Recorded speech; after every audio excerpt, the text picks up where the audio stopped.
It's interesting to think about that place, to think about their relationship with violence across centuries for spectacle, watching people fight. And like you said, only like 10% of the time it led to the death. But I read that still a lot of people died. A lot of gladiators were killed.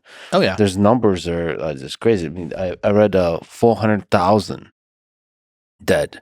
So this includes gladiators, slaves, convicts, prisoners, and so on. But that's a lot of people. the Flavian Amphitheater is really interesting too, just as a piece of technology and as influence on later world. I mean, almost every sporting arena today owes something to the Flavian Amphitheater, the Colosseum, in terms of construction.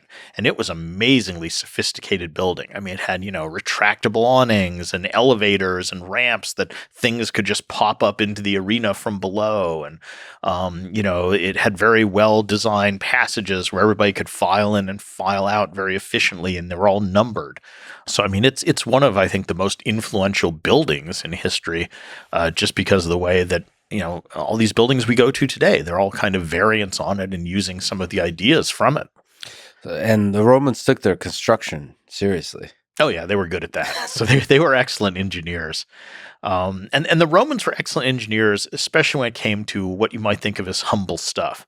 I mean, today we tend to think of, a Roman building as shining white marble, right?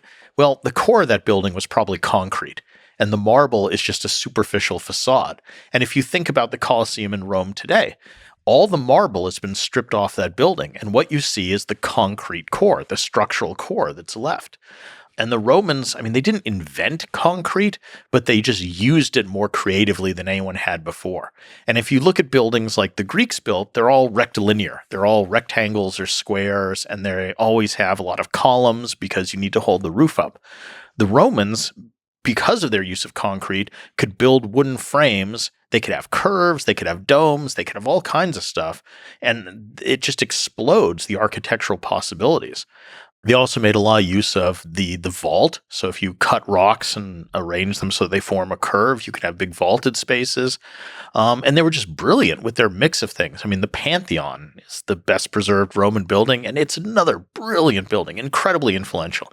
I mean, every Capitol building in the world or museum is an imitation of the Pantheon. The Capitol in Washington, D.C., the Capitol in Madison, where I'm from, Wisconsin, Austin, where we are now, they're all Pantheons.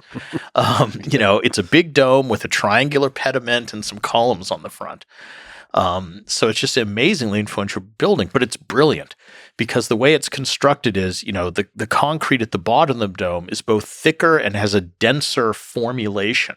So it's heavier where it needs to bear the weight. And then as you get further up the dome, it gets narrower and narrower, and they mix in different types of rock. So at the top, you're using pumice, that very light volcanic stone. So where you want it to be light, it's light. And it's here 2,000 years later.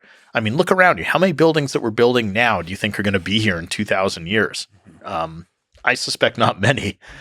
And it's not only that they lasted, but they were beautiful, or at least in our current conception of beauty. Yeah. I mean, Vitruvius, his principles are things should be functional and they should be aesthetically pleasing.